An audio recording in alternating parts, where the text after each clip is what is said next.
Welcome back mga ropa, kwentuhan muna tayo. Pag-usapan natin, ito lang pala ang discarding tatalo sa kupunan ng OKC Thunder mga ropa. Take first round at conference semifinals mga ropa ay talagang sunip ng kupunan ng OKC Thunder, ang kupunan ng Phoenix Suns at ng kupunan ng Lakers. Pero dito pa lamang sa game 1 mga ropa, home court pa nila San Antonio Spurs lang pala ang baburdin sa kanilang napakalinis na standings ngayong playoffs ng 2026 season. Ngayon mga ropa, dito nga sa video na to, grabe, halimaw na halimaw ang isang Victor Wembanyama. Walang makapigil kay Victor Wembanyama mga ropa, napakagandang stats ang kanyang pinakita dito sa game na to. Ang invincible na OKC Thunder ay lumuhod sa harapan ni Victor. At ang malupit pa nga dito mga ropa, inawardan si SGA ng 2 times MVP. Sariwang-sariwa yun mga ropa, pero pinakita dito ni Wemby kung sino talaga ang dapat ihirang na tunay na MVP mga ropa. Hindi nakapalag si SGA dito sa team ng kupunan ng San Antonio Spurs. Napakaganda na laban na to mga ropa. Sa tingin ko tong serye na to ang isa sa pinakamagandang serye ngayong playoffs mga ropa. Itatak nyo na yan mga ropa, para kasing may namumuong tension sa mga players ng OKC Thunder, sa mga players ng kupunan ng San Antonio Spurs mga ropa. Hindi lang to basta isang playoff series, parang may personal silang galit sa isa't isa mga ropa. Ngayon dito nga sa video na to, tatalakayin natin at iisa-isayin natin ang discarding tatalo sa kupunan ng OKC Thunder mga ropa. Napakaganda ng laban, OKC Thunder versus kupunan ng San Antonio Spurs. Game 1, simulan na natin to. Okay, game. Mga ropa, dito na tayo magsimula sa may overtime dahil nga itong game na to ay nagkaroon ng double overtime mga ropa at kitang-kita natin. All 101 na score dito mga ropa, tablado ang laban, 3 minuto may get at natitira dito sa may overtime. At possession to ng kupunan ng San Antonio Spurs mga ropa, ang kanilang primary ball handler dito sa game na to ay walang iba kundi si Steph Curry. At siyang amay ako ng bola dito sa may ibabaw mga ropa, at ganito lagi ang formation ng opensa ng kupunan ng San Antonio Spurs. Itong si Wemby mga ropa ay laging nakaposte dito sa may left side, right side, or ano kaya dito sa may gitna mga ropa, basta lagi siyang nakaposte. At kitang-kita nga natin ang play na nangyari dito mga ropa dahil sa poste na ginagawa ni Wemby din sa may gitna.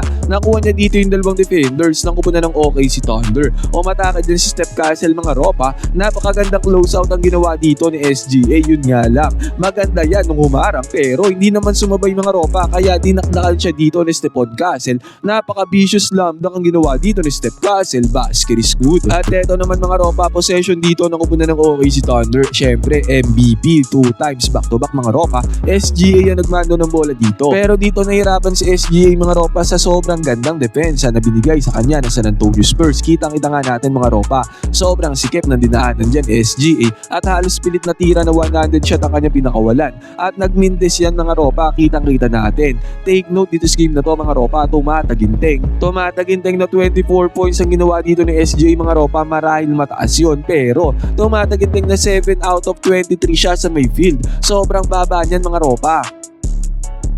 7 tira lang ni SGA ang pumasok sa 23 shots na kanyang ginawa. At yung 9 points pa niya mga ropa ay nakuha niya sa may free throw area. Sobrang nahirapan si SGA sa depensa ng kupunan ng San Antonio Spurs mga ropa. Ngayon bola ulit ng kupunan ng Spurs. Ito naman, Stephon Curry lang nangyari. Nag-turnover siya dito mga ropa. Ito naging downside kay Stephon Curry dahil tumataginting na 11 turnovers ang kanyang ginawa dito sa game na to. Sobrang dami nun mga ropa bilang isang primary ball handler ng kupunan ng San Antonio Spurs. At dahil nga dyan nag-aroon ng fast break ang kupunan ng OKC Thunder, pero napakagandang transition defense naman ang ginawa dito ni Julian Champagny dahil nasundot niya dito yung bola mga ropa at na outside yan at napunta sa Spurs ang possession. Ngayon mga ropa, pag-attempt dito na 3-pointer, nandyan si Wemby sa may ilalim para makuha ang offensive rebound at nagkaroon pa nga siya ng easy 2 points galing dito sa clean up na mintes. At dahil dyan mga ropa, naging 105 to 101 na score, lumobo sa 4 na puntos sa kalamangan dito na kupunan ng San Antonio Spurs. 2 minuto may get at natitira dito sa may overtime.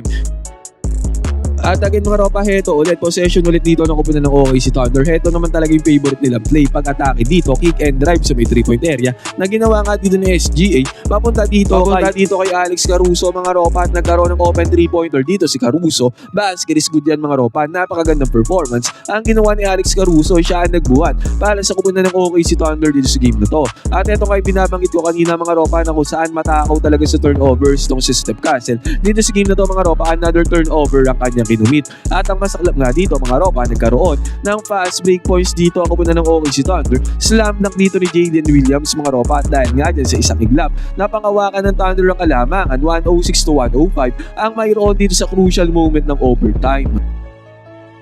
Good defense din ang ginawa dito ng OKC Thunder against kay Wemby mga ropa. Nice stop yan para magkaroon talaga ng momentum dito. Yun nga lang dito sa may transition mga ropa si AJ Mitchell. Good decision to mga ropa dahil open naman siya sa may 3-point area. Sayang nga lang.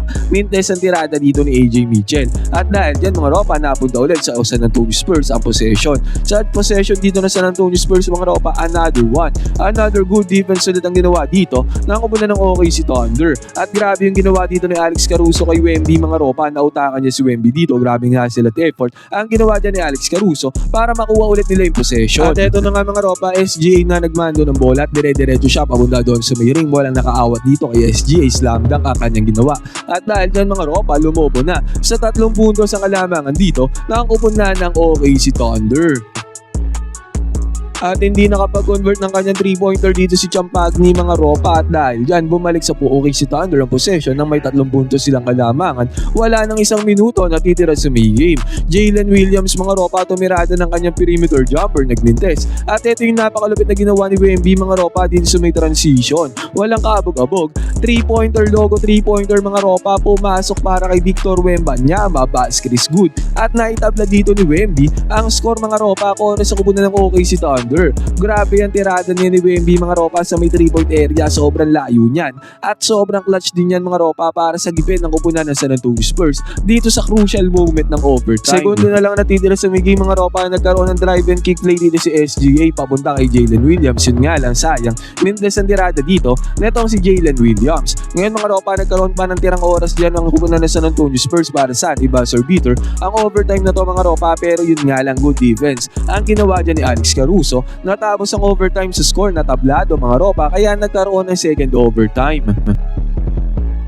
At sa second overtime mga ropa, na-control kaagad ng kupunan ng San Antonio Spurs ang opening top mga ropa kaya sa kanila napunta ang possession. Pero hindi naman nakapag-convert ng puntos dito ang kupunan ng Spurs dahil maganda ang defense ang nilaro dyan ang kupunan ng OKC Thunder. Ngayon mga ropa sa possession ng OKC Thunder, napakagandang defense din ang nilaro dito ng kupunan ng San Antonio Spurs. Specifically itong si Dylan Harper mga ropa against kay Chet Holmgren. At napunta nga ulit ang possession sa kupunan ng San Antonio Spurs pero yun nga lang turnover naman ang kinumit dito ni Julian Champagny. Nagkaroon ng sidestepping 3-pointer dito ang kupunan ng OKC Thunder mga ropa pero nagmintes yan at dito na nakascore ang kupunan ng San Antonio Spurs. Sa may transition mga ropa binibigay lagi nila yung bola kay Wemby at nagkaroon ng 100 slam dito 100 flush itong si Victor Wembanyama at gumamit naman dito na step up 3-pointer itong si SGA. Yun nga lang mga ropa mintes ang tirada dyan ni SGA at dahil dyan nagkaroon na naman ng fast break dito ang Spurs at Wemby na naman mga ropa ang tumirada. Para mapigilan si Wemby mga ropa ay kailangan pa siyang i-foul na ang kupunan ng OKC Thunder.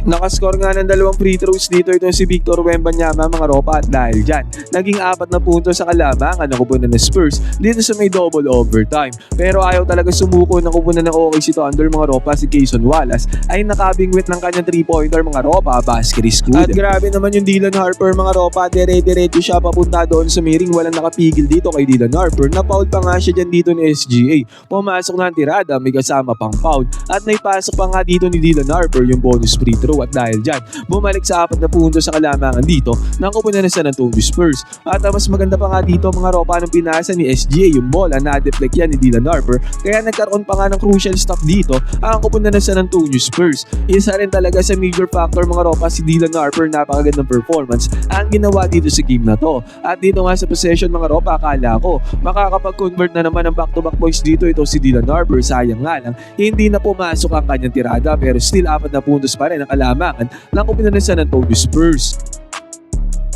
Never give up talaga ang OKC mga ropa. Jalen Williams, top of the key 3-pointer, deep 3-pointer ang kanya napasok. Dahil dyan, bumaba sa 1 puntos ang kalamangan dito ng Spurs. Yun nga lang mga ropa, Dylan Harper, napakagandang pass ang ginawa niya papunta kay Wemby doon sa may ilalim. Napakagandang finishing yan mga ropa, napakagandang play ang ginawa niya ni Dylan Harper at Wemby mga ropa para makakuha sila ng AC 2 points. Basket is good. Samantala, good defense pa ang kanilang ginawa dito kay Alex Caruso para magkaroon ng crucial stop dito ang kupunan ng San Antonio Spurs. At dahil sa stop na yan mga ropa, si Stephon Castle naman na nagmando ng bola at kita-kita natin ganun ulit ang kanilang play na ginawa. Pumunta na naman sila kay Wemby. Good entry pass na naman yan mga ropa at good positioning na naman para kay Wemby para magkaroon ng slam dunk mga ropa. Basket is good para kay Victor Wembanyama. At yan na halos na nagselyado sa game na to mga ropa para makuha ng San Antonio Spurs sa panalo sa double overtime victory. Nagkaroon pa nga ng monster block dito si Wemby against kay Jalen Williams mga ropa na sumusubok mawasan at tapiasan ang kalamangan ng San Antonio Spurs. At doon sa uli mga ropa, naging fouling game na ang nangyari. Nagkaroon ng free throws mga ropa pero eventually 122-115 natapos ang game 1 sa napakagandang laban sa dalawang powerhouse teams ng Western Conference mga ropa. Napangawakan nila Wemby ang game 1 mga ropa sa home court pa to ng kupunan ng OKC. Ngayon mga ropa, ano masasabi nyo? Sino sa tingin nyo mananalo si game 2? Makakaisa pa kaya ang kupunan ng San Antonio Spurs sa home court ulit ng kupunan ng OKC Thunder? Pwede kayo mag-comment dyan sa uban opinion, magkwentuhan tayo.